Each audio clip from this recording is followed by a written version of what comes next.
I'm Laura, the heiress of the Wilson family. After our arranged marriage, Ethan grew cold and distant, even staying out all night when his first love returned to the country. We each had our own lives, but when I brought my young lover home, Ethan suddenly turned red-eyed. "How dare you bring your side piece into our house?" he spat. My lover leaned back casually, smirking. "Feel free to bring yours over too, Laura won't mind."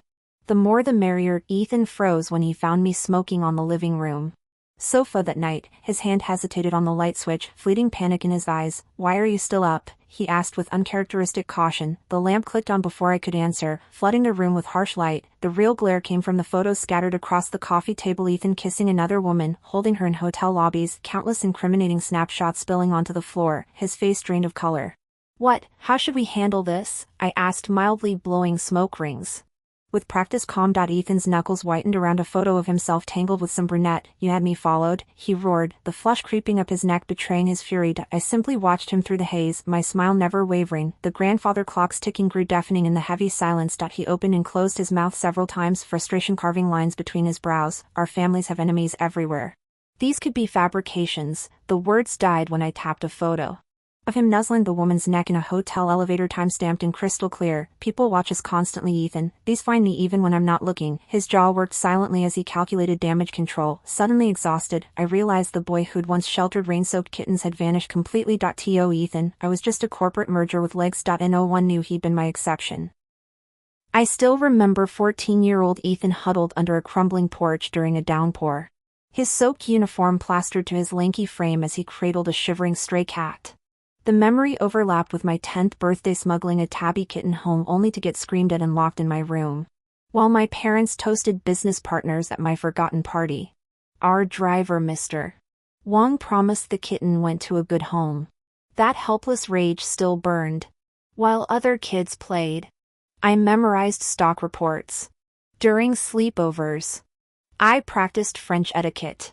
While classmates gossiped, I mastered equestrian jumps and Chopin etudes. Weakness wasn't an option. Ethan's voice jerked me back. "What do you want?" The answer tasted like ashes. "I want you to stop embarrassing us." His choked laugh held no humor. "You're one to talk. Parading your boy toy around town. At least mine knows his place." I stubbed out my cigarette. "Keep your affairs quiet, and I'll keep funding your family's ventures. We both get what we want." His retreating footsteps echoed through the mansion, through the French windows. Dawn bled across the rose garden where we'd posed for wedding photos. The diamond on my finger caught the light, its brilliance as cold as our signed prenup. Somewhere in Manhattan, that rescued kitten probably had kittens of its own. We'd both learned the same lesson: survival demands claws. Since childhood, I've been immersed in the world of social politics, mastering the art of calculated charm. Even my smiles were precision engineered to the most flattering angle. I grew into the perfect heir everyone envisioned, yet somewhere along the way, I lost the capacity for genuine emotion. When Ethan first cracked through the monochrome numbness of my existence, it felt like sunlight piercing through storm clouds. I still remember him cradling that scrawny kitten outside my estate, his clear eyes mirroring the helpless creature's vulnerability. The resemblance to my own caged childhood struck like a physical blow. On impulse, I instructed Mr. Wong to purchase the derelict courtyard neighboring ours, transforming it into an opulent feline sanctuary. "Such compassion, Miss Laura," the old steward beamed. I merely smiled, the compliment settling like ash on my tongue. Mercy is poison in dynastic games. The kitten's persistent headbutts against my calf awakened something dangerous. As I absently stroked its silken fur, I couldn't tell whether I was rescuing Ethan's stray or the ghost of my 8-year-old self. Trembling in a marble hallway after father's latest disciplinary session, Mr. Wong's dossier revealed Ethan as the overlooked second son of the Smith family. Yet I found myself inexplicably drawn to his peculiar habits: religiously eating cafeteria sweet and sour ribs even when cold, stubbornly avoiding the third-floor VIP dining hall. Without conscious decision, I began orchestrating small kindnesses, ensuring the lunch lady saved him prime portions, persuading the groundskeeper to extend basketball court hours, playing Pygmalion. Are we? Mr. Wang chuckled as we watched Ethan dribble into the amber sunset, his carefree laughter echoing across manicured lawns. He's rather charming. Good match for the Wilsons. Perhaps. I conceded, cigarette smoke veiling my expression. The old retainer wasn't entirely wrong for the first time in years. I felt something akin to anticipation kindling beneath my ribcage.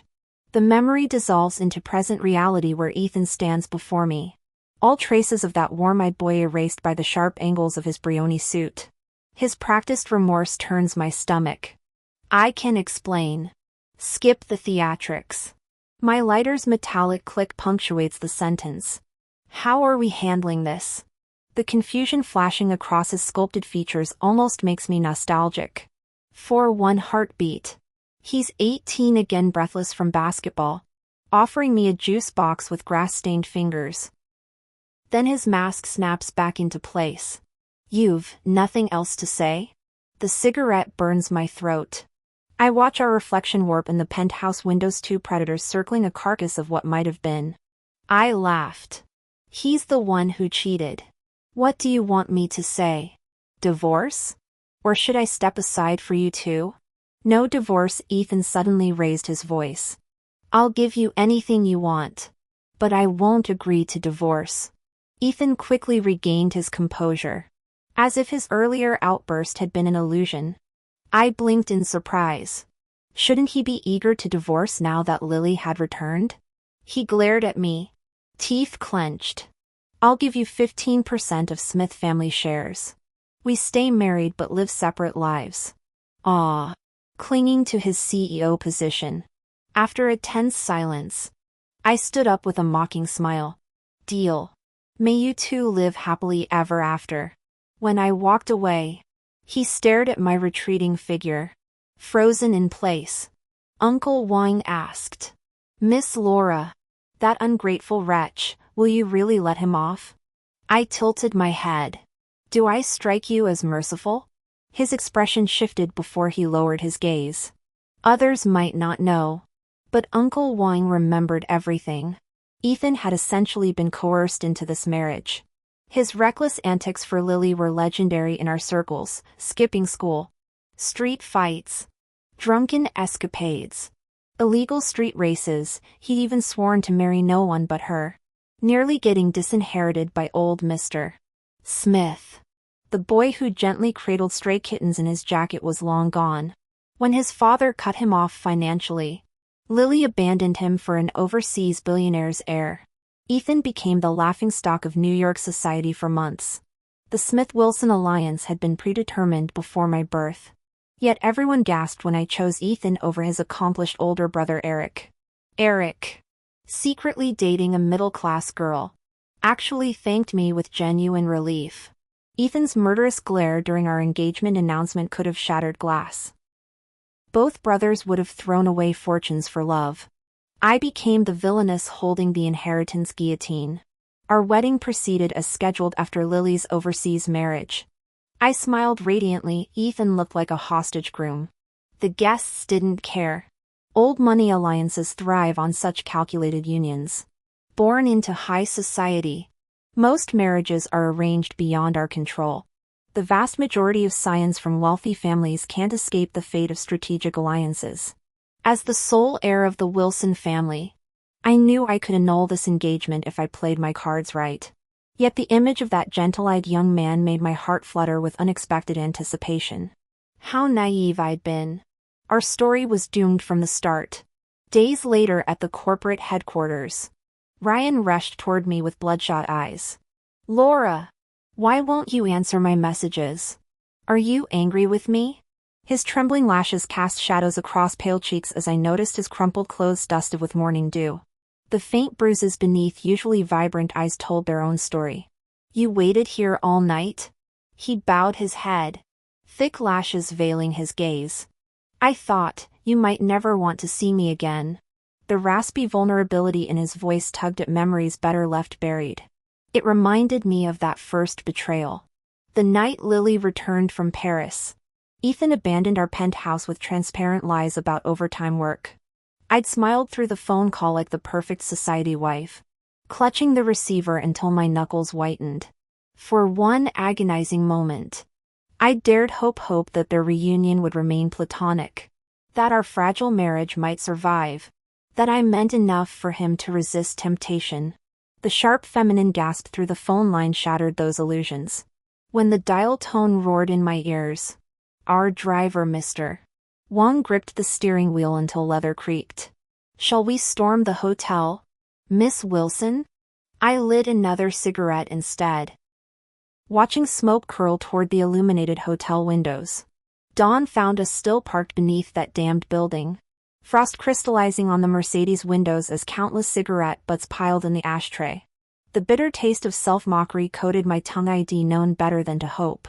That's when Ryan crashed into my life. Mr. Wang's dry chuckle broke the tension. "If your last project went sideways, why not start fresh? This kid's better looking than that Ethan bastard anyway."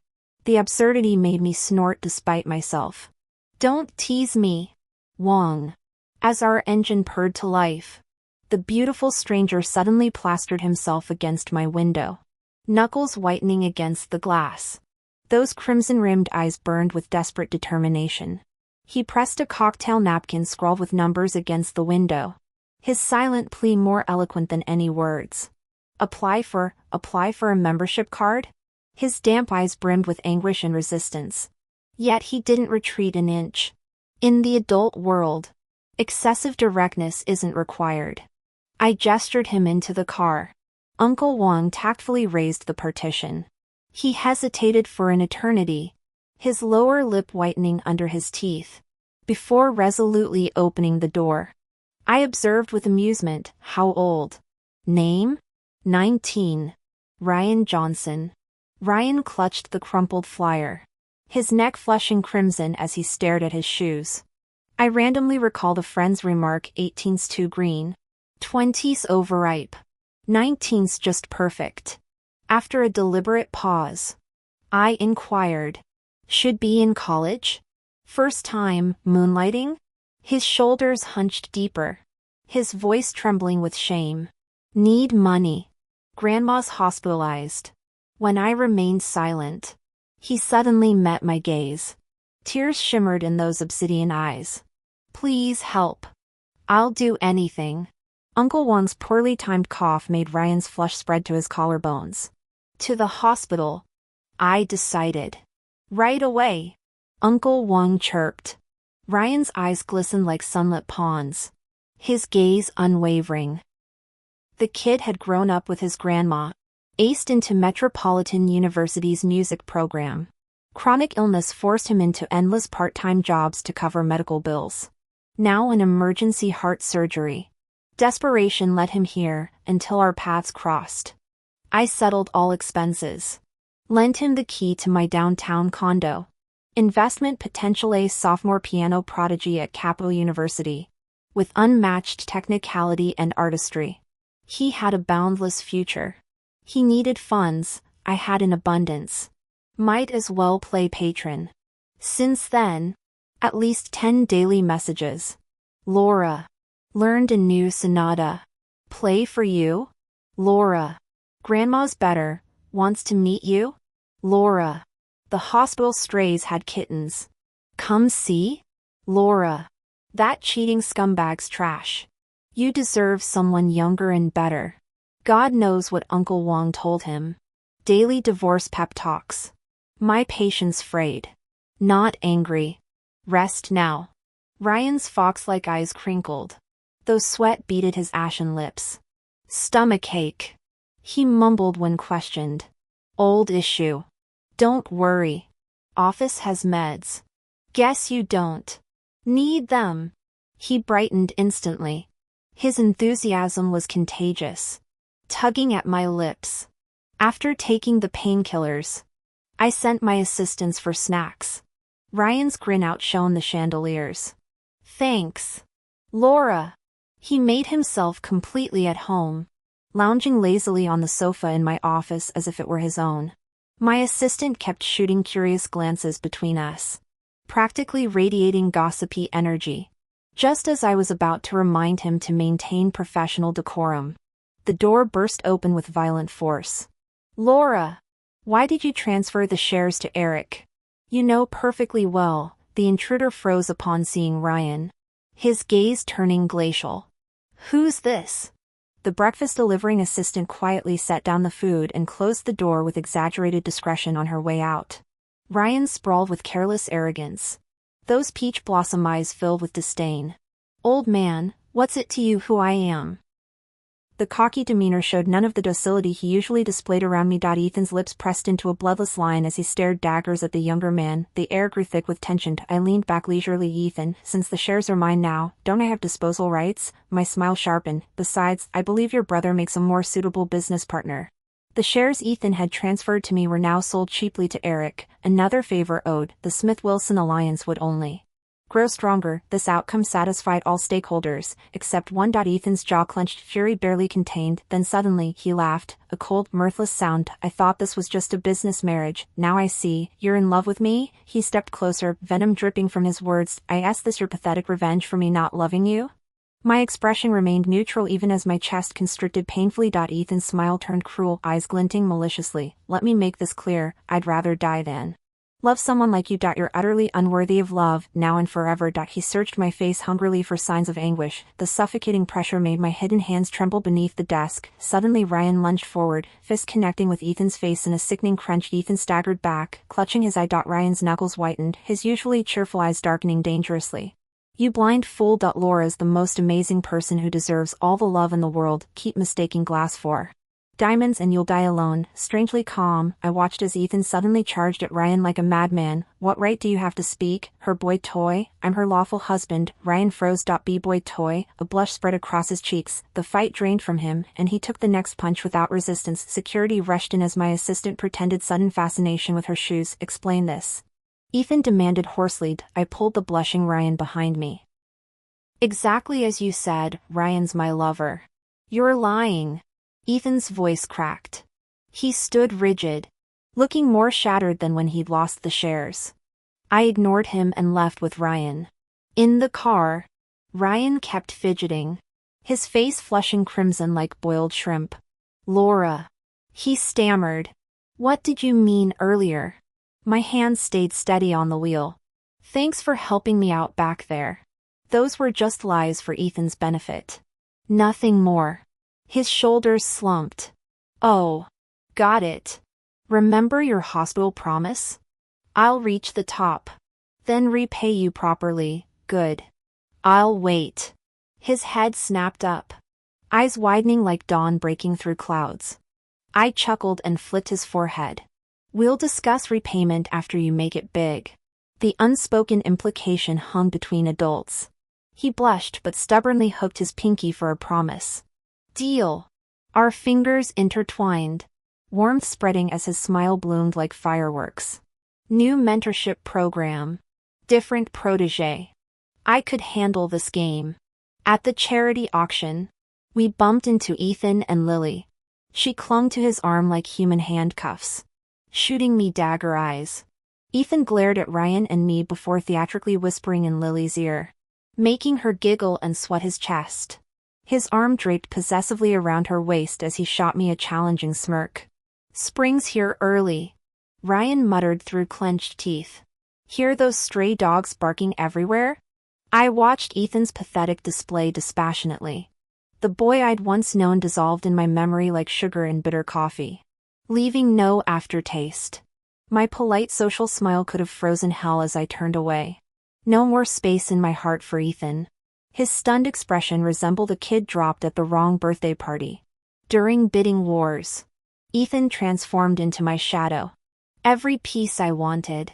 He'd jack up the price. Ryan's jawline sharpened enough to slice paper. Laura, that copycat's tackier than dollar store glitter. I suppressed a laugh. Relax. Let him play sugar daddy, we're getting paid either way. These trinkets meant nothing beyond social niceties. If Ethan wanted to hemorrhage cash for attention, who was I to stop him? Ryan pouted but stayed silent. Ethan's obsessive stare burned our direction, oblivious to Lily's thundercloud expression. Then came the final latte jade bracelet glowing like captured moonlight. Ryan froze mid-rant. Transfixed. Interested? He stared at his shoes. My grandfather's courting gift to Grandma. According to the documents Uncle Wong provided, the Smith family was once a prestigious clan, though they later fell from fortune. This jade bracelet was likely among the heirlooms sold during their decline. I nodded and placed the first bid after stating my price. Ryan abruptly turned toward me, his dark irises reflecting the chandelier's shimmer. Laura, you don't have to. I met his gaze steadily, softening my tone. You'll earn this amount many times over. But this bracelet's true value transcends money. Understand? His eyes instantly reddened as he swallowed hard. Thank you. Predictably, Ethan counterbid. I stopped conceding, our escalating duel holding the entire auction hostage until we stood alone in the $1 million standoff. Lily tugged Ethan's sleeve, humiliation burning her cheeks.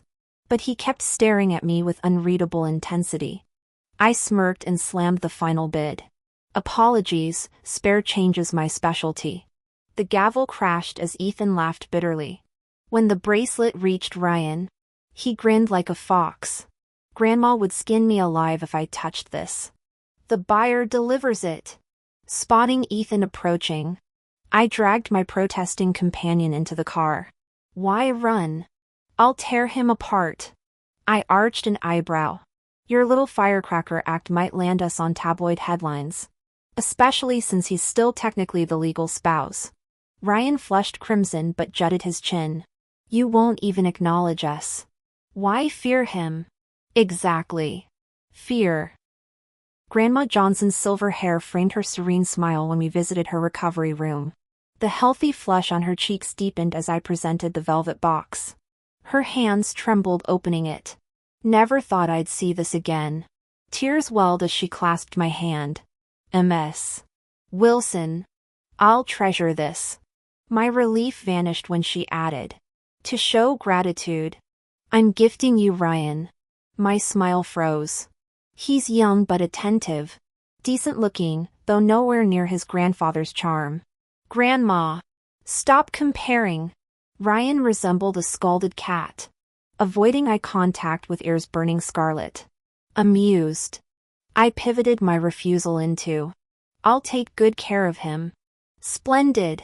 Her knowing wink contrasted Ryan's stunned silence. Watching their affectionate banter, I understood how Ryan endured life's storms with resilience. Later, as corporate projects demanded round-the-clock attention, I found myself repeatedly crashing on office couches, though the memory of Ryan's flustered expression kept surfacing during coffee breaks. Ethan called me several times, but I kept declining. There's no reason to stay connected with this sham of a husband. I needed to retrieve a document from home. Uncle Wong drove while gleefully updating me on Ethan's situation. Eric had acquired scattered shares along with my transferred stocks, officially becoming the Smith family's legitimate heir, all according to the family's orchestrated plans. Ethan was gradually being sidelined, though he'd never wanted the corporate throne anyway. Now reunited with his first love, he should probably thank me. Uncle Wong smirked conspiratorially. He's been sitting in the living room until midnight these past few days, staring at the front door. Waiting for you. Perhaps? I didn't look up from my phone. What trashy novels have you been reading lately? Uncle Wong? The CEO's darling wife. My fingers froze on the document. He averted his eyes guiltily. How about I give you 2 days off? Take Aunt Lee somewhere nice, my treat. Miss. Please, I smiled. Steel beneath my courtesy.go. Yes, Mississippi. By the time we arrived home at 10 p.m. Ethan was still there, a statue on the sofa, his gaze flickering faintly when I entered. You forgot our agreement, he said hoarsely, kicking off my heels. I massaged my aching calves without glancing his way. Mr. Smith, didn't we vow mutual indifference? Having memory issues? He touched his nose, speechless, misfit. The cat he'd rescued years ago trotted over to nuzzle my palm. Our marriage had been a transaction devoid of Affection. On our wedding night, Ethan's striking features had twisted with revulsion as he headed for the door. "Where do you think you're going?" I'd asked. "Did you expect me to stay?" He'd half-turned, moonlight sharpening his smirk, begged me, and I might reconsider. He'd left without waiting for an answer. The next morning, Uncle Wong beamed while surveying untouched dishes, sweet pork ribs and steamed broccoli congealing at the center. "Congratulations, miss, your dream came true." I'd stared at Ethan's cold teacup. Yes, why not tell him the truth? What difference would it make? I traced the rim. He'd only resent the messenger. Now, 2 years later, Ethan's shadow stretched across the marble floor. Misfit purred as I scratched behind his ears. "Maybe we should have gotten a dog instead," I told the cat. "Less drama." The grandfather clock ticked louder in the silence. If the subject were me, he'd only grow more terrified realizing he'd been stalked by such a twisted person since middle school. To those who don't love you, every sacrifice becomes pathetic self-indulgence, like my mother who committed suicide over love. What started as a mutually beneficial marriage alliance turned tragic when she fell for that serial cheater. Her doomed fate was sealed from the beginning. Calming myself, I smiled and picked up a cold piece of sweet and sour ribs. "Uncle Wong, Ethan and I have all the time in the world. We'll take it slow." Unexpectedly, Ethan brought the kitten home. The once scrawny creature had ballooned into a chubby fur ball. He declared with icy awkwardness, "I'm keeping it." "Any objections?" I smiled. "What's its name?" His voice softened when speaking of the cat. "Rui. For Sui Sui Pinyin. Wan Sure Rui." Sunset light caught the rare tenderness in his eyes. My breath hitched. Rui was the name I'd casually chosen years ago when Uncle Wong worried Ethan might think someone else adopted the stray. "Fine to keep it," I said, bending to stroke Rui's head. "But you'll join me for dinner and evening walks daily." The cat nuzzled my hand identically to our first meeting. Ethan watched this interaction with startled intensity, his obsidian eyes narrowing then relaxing as if making a silent resolution. "Deal." From that day, we shared every dinner despite hectic schedules. Our chef replicated cafeteria dishes precisely. Ethan's eyes would flicker with unasked questions he always swallowed.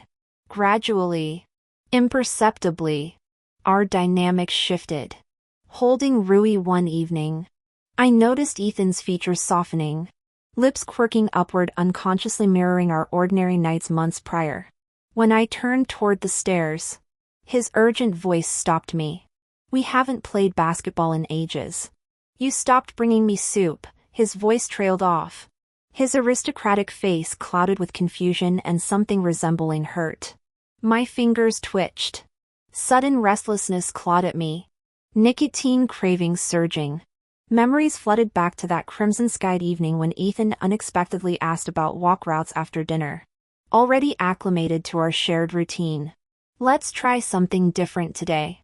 I changed into athletic wear. His lips thinned but he followed without protest. At the basketball court, genuine shock flashed across his face. I sank a perfect three-pointer before smiling. "Wanna play?" Sunset gilded his silhouette as he approached. Ethan soon realized my skills matched his perfectly. Our casual game escalated into intense competition. An hour later, we collapsed breathless beneath the hoop, laughter mingling with sunset hues. "When did you learn basketball?" he asked, slightly out of breath. I took a sip of water, feeling droplets trail down my neck. His gaze darkened as he watched me. "Adam's apple bobbing. Around middle school," I answered. After discovering Ethan's passion for basketball, I'd secretly asked Uncle Wong to enroll me in lessons. I squeezed training sessions between mountains of coursework, my coach praising my dedication and natural talent. I never explained the truth. Basketball meant nothing to me, it was all for, never mind. Let him think I loved it. He stood abruptly, extending his hand without meeting my eyes. "You're a worthy opponent. We should do this again." My breath caught at his pale fingers and the blush creeping up his ears. Something electric hummed between us as I grasped his hand, our shadows merging into one elongated silhouette beneath the sunset. Ethan had grown accustomed to my presence. Uncle Wong reported he'd wander the house after work, restless when I wasn't there. On late nights, the staff noticed he barely touched his meals, despite his chronic stomach issues and the medicinal broths I sent daily. What truly concerned me was how he'd transitioned from loathing my existence to relying on it. Habit, that terrifying force capable of unraveling or healing. I'd believed myself the remedy. Until Lily returned from abroad. Our unspoken agreements crumbled to dust. Every tender moment exposed as delusion.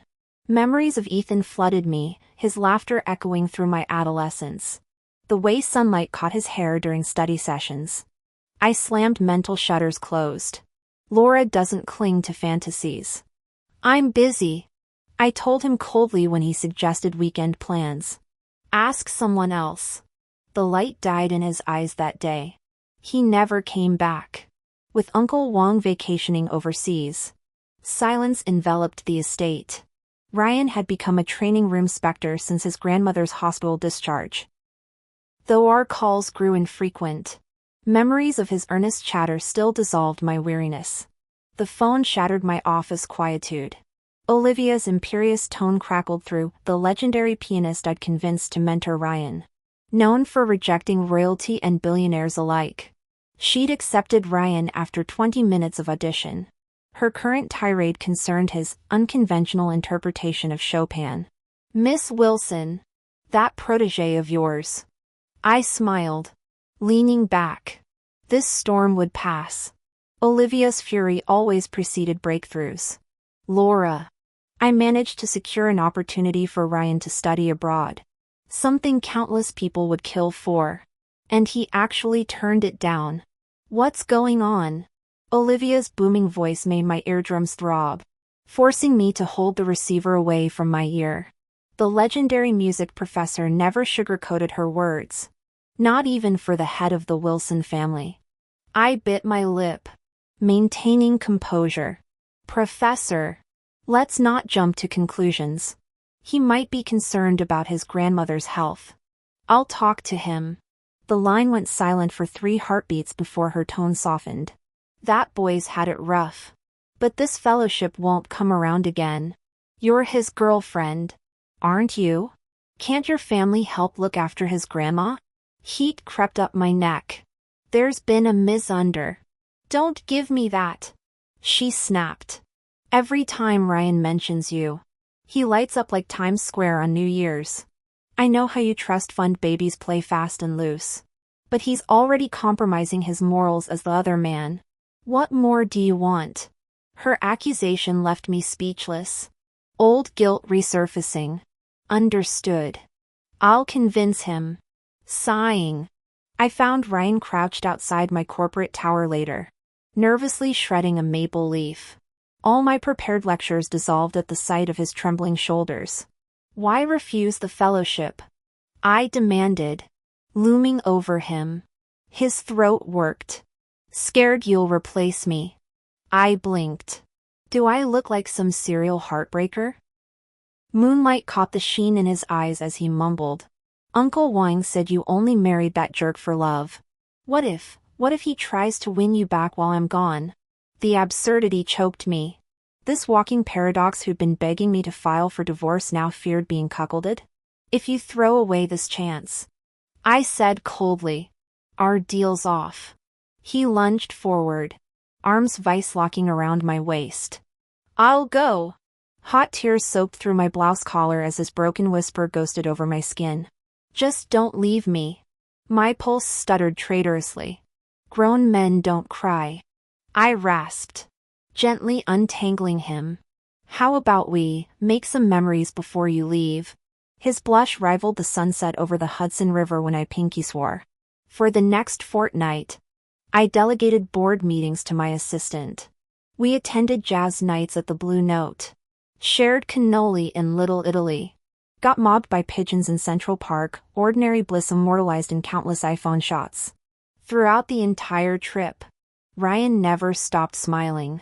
Yet we had to cut our journey short. Grandpa Smith's birthday approached.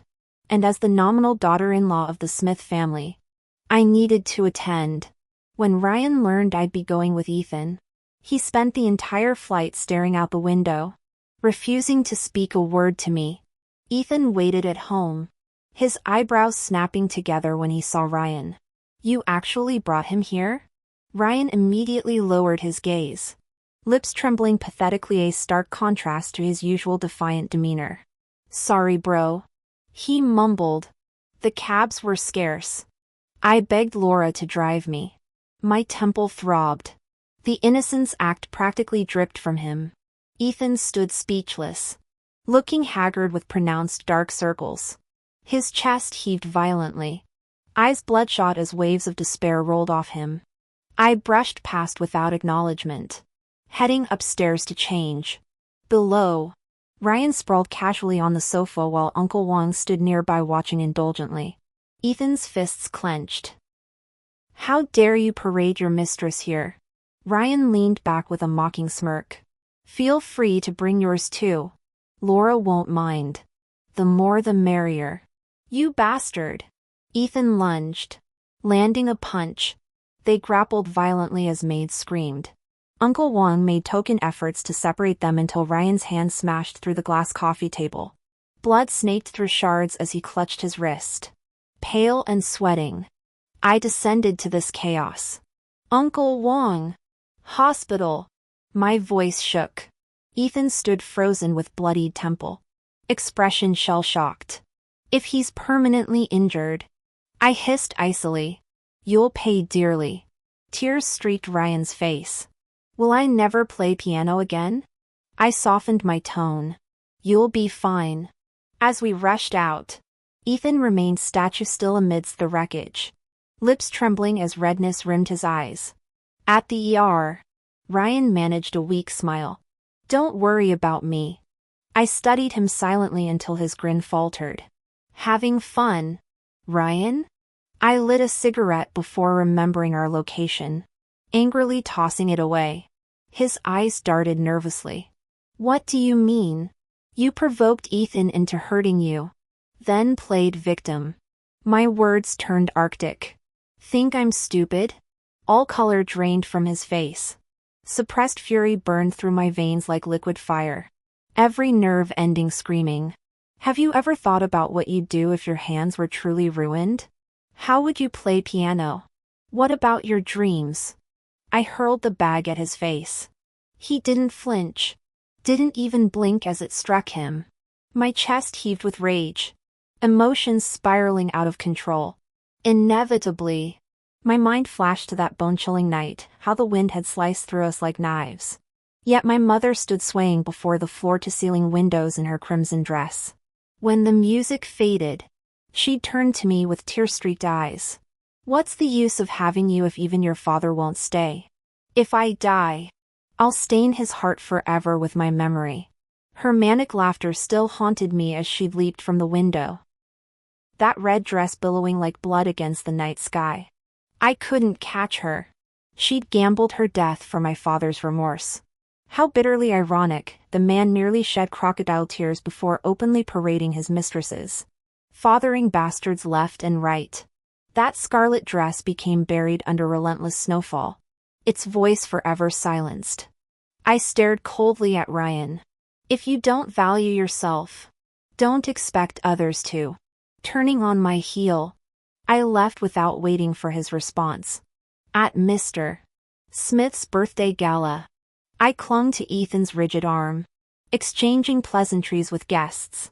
Everyone here knew about our marital discord, yet their smiles remained polished as Venetian glass, typical corporate sharks. One particularly bold attendee even toasted to our blissful union. My smile nearly cracked.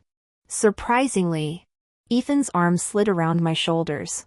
"Thank you," he replied smoothly, watching the man scuttle away with awkward laughter. His cologne hit me then, subtle yet unmistakable. Perfume blending was my passion, my nose attuned to every note. I'd smelled this exact blend on Lily at the auction house. Discreetly, I shrugged off his touch. Ethan's smile dimmed as he slowly withdrew his hand.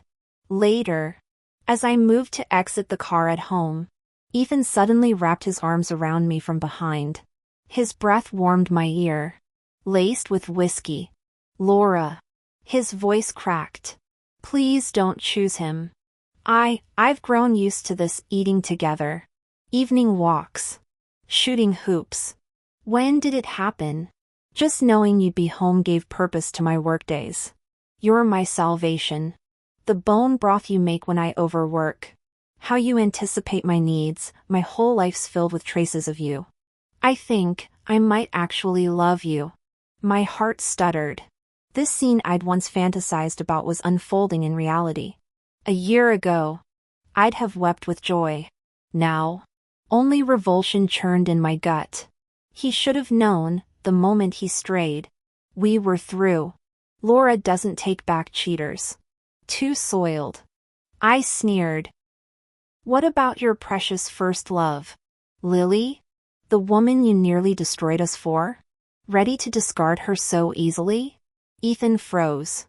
The desperate hope in his eyes guttered out as his grip slackened. Stepping from the car, I flashed him my sunniest smile. I know she's pregnant. Let's divorce, consider it my wedding gift. Saving a spot for my little lover first. Ethan stared at me dazedly. Half his face shadowed in the car's dim interior. Looking haggard and defeated. A solitary tear slid down his cheek as I stepped into the streetlight's glow. Walking resolutely toward the hospital. The longing hit harder tonight. The doctor had informed me Ryan was running a high fever. Moonlight spilled over his striking features as I quietly pushed open the hospital room door, giving his pale complexion an ethereal quality. Beads of sweat dotted his temples. Eyebrows furrowed as if trapped in some nightmare. My palm met his scorching forehead. Damp strands clung to his skin, thoroughly drenched in cold sweat.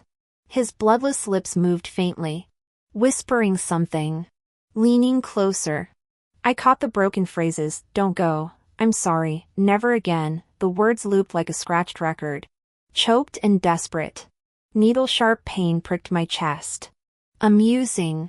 Really, Ryan always reduced me to this unraveled version of myself. The truth crystallized. What began as admiration and protectiveness had long since bloomed into something deeper. Something that made my pulse race and defenses crumble. Moonbeams illuminated my tracing fingers as they mapped his features. His eyelashes fluttered. Adam's apple bobbing. Before reason intervened, I brushed my lips against his. Fire erupted between us. As I tried pulling back, his eyes flew open. Calloused fingers cradled my neck, dragging me into searing desperation. When we finally broke apart, tears glistened in his moonlight-dappled gaze. Is this a dream? His voice rasped like gravel. I smoothed his hair. I'm really here. Laura! His grip tightened painfully. Please don't abandon me. I'll do better. I swear. Sleep. I interrupted, settling beside him. I'm not leaving. He watched me like I might evaporate. Eyelids drooping only when I threatened to go. I let him clutch my hand, studying the tension easing from his face as moonlight silvered his profile. His breathing gradually deepened. Sweet dreams. Ryan. I whispered. We've got time. After his overseas departure, I moved in with Grandma Shin. Lawyers handled the divorce paperwork while the elderly woman embraced luxury living with shocking enthusiasm. Never thought I'd enjoy being spoiled rotten. She cackled, sipping her afternoon tea. Remember, ditch the grandson if you must. But you're stuck with me. Her irreverent humor and daily TikTok scrolls made her more millennial than matriarch. Though awkward with elders normally, Grandma Shin's warmth thawed my guardedness. In her sunlit parlor, the raw wounds in my chest finally began scabbing over. I never imagined I'd encounter Ethan again under such circumstances. He barged into my office, his jaw shadowed with stubble and eyes bloodshot with exhaustion. In less than a month, he'd become so gaunt he seemed liable to dissolve in the wind. Ethan, did you forget how to knock? I removed my glasses, my calm tone edged with irritation. Because. His voice cracked as tears welled in his red-rimmed eyes. You've been avoiding me. We have no reason to meet. We do. His trembling hands fumbled through his pockets while his gaze clung to me with desperate hunger. When he produced the cat-shaped keychain, my breath hitched despite myself. I saw this in your glass display case. Ethan's fingers shook violently. His voice reduced to gravel. It was you. You're the one who saved Rui. Aren't you? I should have realized sooner that cat hated strangers but adored you. He continued hoarsely. I had Uncle Smith make 2 keys, hanging one by the catio. The old romantic even bought matching couple keychains as tokens of love. His bitter laugh dissolved into a sob. Now I understand why the cafeteria staff knew my favorite dishes. Why security waved me through after hours. You orchestrated everything, didn't you? Eric says my father planned to disinherit me until you proposed our marriage alliance. Tell me the truth. My throat constricted as decades-buried secrets resurfaced with the violence of a stone-breaking still water, momentary ripples that changed everything yet nothing. What difference would it make? Meaningless history. Meaningless? Ethan's composure shattered. Tears streaming unchecked. Was nearly dying for me also meaningless? His anguished roar echoed like a wounded beast's final cry. My chest seized with phantom hands. Oxygen thinning as memories flooded back that fateful school trip where I'd spotted loner Ethan disappearing into storm-darkened woods. When torrential rains hit and teachers ordered evacuation, no one noticed the missing heir. I found him half buried in a mudslide, clawing through debris with bleeding hands until rescuers arrived. The pneumonia that followed earned me weeks confined in the Wilson Estate's punishment hall. The future heir of the Wilson family endangering herself for some nobody? My grandfather's slap still rings in my ears. Now Ethan's shattered gaze demanded answers I'd sworn never to give. His trembling fingers brushed the scar on my palm from that desperate excavation. The truth hung between us heavier than any confession. More fragile than the keychain still warm from his grip. Grandfather struck me hard with his cane, his eyes burning with bitter disappointment. Your mother was a fool who wasted her life on romance. Even dying for a man. Will you follow her footsteps? Do you realize how many illegitimate children your father has waiting to replace you? One misstep and you'll be devoured alive. When this scandal spreads, everyone will know that man is your weakness. Do you think there's any future in that? Have you learned nothing? I'm utterly disgusted with you. I know. I whispered through trembling lips. Fresh cuts on my palms mirroring the ache in my chest. That's why no one will ever know about Ethan. Only through complete detachment can we both survive.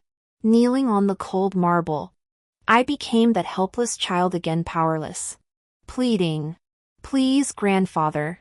Give me another chance. I'll become the flawless heir you demand. He studied me for eternity with those fathomless eyes before turning away. His cane tapping a hollow rhythm down the corridor.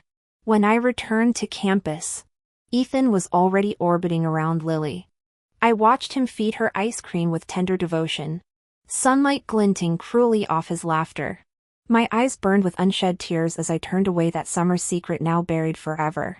The years passed in exile. I earned my stripes abroad while Ethan married Lily. When I finally took helm of Wilson Enterprises, fate intervened. Their divorce finalized weeks before my return. I mistook coincidence for destiny, clutching at second chances like life rafts. But some wreckage can't be salvaged. Ethan's hands shook as he produced the perfume bottle. This scent, it was you in that collapsed mine shaft. Lily came with the rescue team and I just assumed, his voice shattered. Tears carving paths through barely restrained anguish. Why didn't you tell me? Why? I inhaled sharply. The fragrance of lies and lost years burning my lungs. It doesn't matter now. Doesn't matter? He lunged forward, fingers digging into my shoulders like talons. Bloodshot eyes glared through cracked pride. You martyred yourself in silence and call it irrelevant?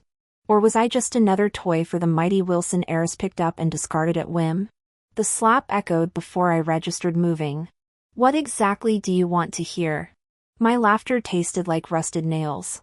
How I nearly died from infection after dragging your unconscious body through rubble. How I knelt bleeding on broken glass for 5 days as punishment.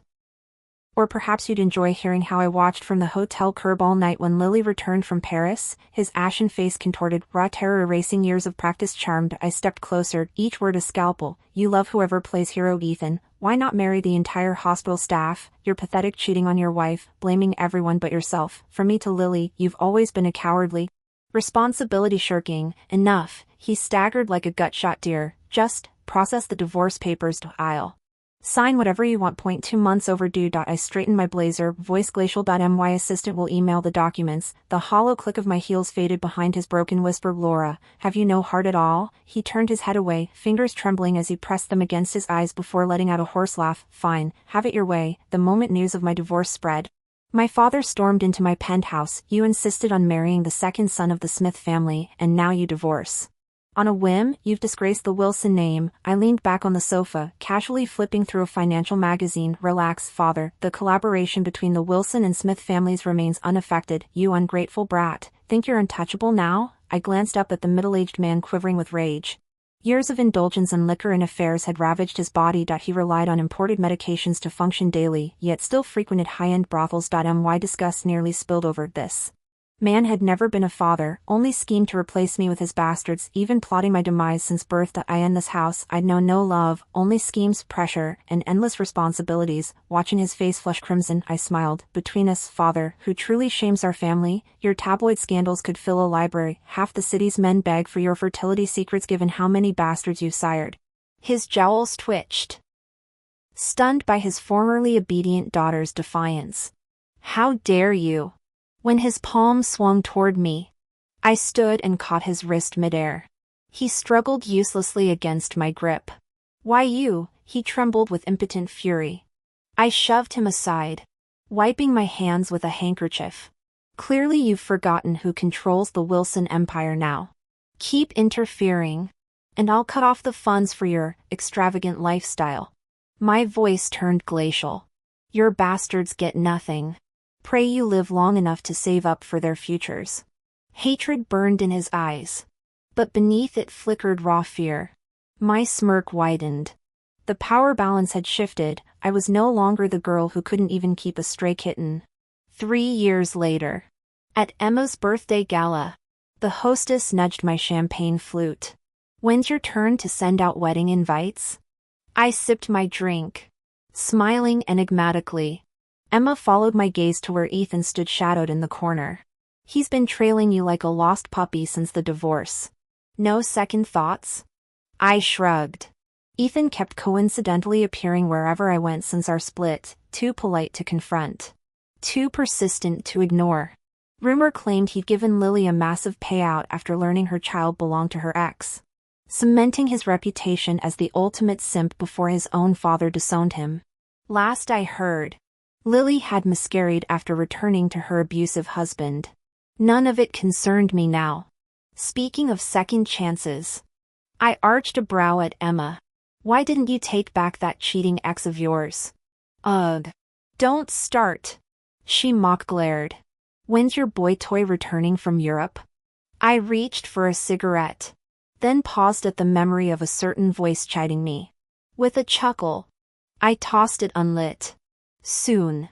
As the party wound down, I texted Uncle Wong for pickup, massaging my temples. The night's champagne hummed pleasantly in my veins, a far cry from the girl who once measured her worth by others' approval. Ethan followed me out. He was drunk, unsteady on his feet, and his eyes welled up the moment I turned around. Laura, his voice trembled, laced with cautious vulnerability. I nodded politely. 3 years ago, Ethan had relinquished his shares to beg Mr. Smith for one last chance at the subsidiary company. He'd since proven himself through countless successful deals. Now hailed as the Smith family's golden child alongside his brother, he carried himself with polished restraint in business circles, which made his current broken state all the more jarring. The man who'd mastered corporate diplomacy now stared at me with raw desperation, lips trembling around unspoken words. When I turned to leave, he lunged forward in a whiskey-scented embrace. Let go! I struggled against his iron grip. Never! His breath hitched against my ear. Laura. These 3 years, every shower I took imagining washing away my mistakes. That child wasn't mine, don't you see? This is our second chance. Keep me as your lover. Your dog. Anything. Ice crystallized in my veins as I peeled his fingers off one by one. His choked sob hung in the frozen air. After everything you sacrificed for me. Not okay. Ryan's voice cut through the tension like tempered steel. The gangly boy I remembered now stood transformed, all sharp angles and predatory grace in his tailored coat. His arm settled possessively around my waist as he glared at Ethan. Harassing my girlfriend? Ex-husband? The absurd title almost made me laugh. Ryan's demeanor softened instantly when I patted his chest. His smile rivaling the winter sun as he laced our fingers together. Ethan watched our joined hands like witnessing his own execution. Laura, his broken whisper carried finality. Don't humiliate yourself further. I said gently. Ryan's chuckle dripped honeyed venom as we walked away. Thanks for being so spectacularly stupid. Ex-husband. Rest assured, his grip tightened protectively around mine. I'll treasure what you threw away. The crisp air filled with Ryan's excited chatter about surprise visits as we left Ethan's shattered form behind. Somewhere. Dead leaves skittered across pavement, the only requiem for what might have been. He halted his steps. His lashes lowering dejectedly as he muttered. Sis. I'm so jealous. My heart inexplicably softened. My expression melting into tenderness. Before him, every emotion I'd suppressed finally found refuge. Ryan. Right here. I need to kiss you. Before his bewildered gaze could focus. I gently cradled the nape of his neck. Our breaths collided as warmth bloomed between our lips. His subtle cedarwood scent wrapping around me like twilight mist. Neon signs painted kaleidoscopic patterns across his cheekbones as the year's first snowflakes drifted through the electric night. Each crystal catching the city's pulse before dissolving against our joined hands. Thanks for watching. Subscribe for more exciting stories. And drop your thoughts on this one in the comments. See you next time.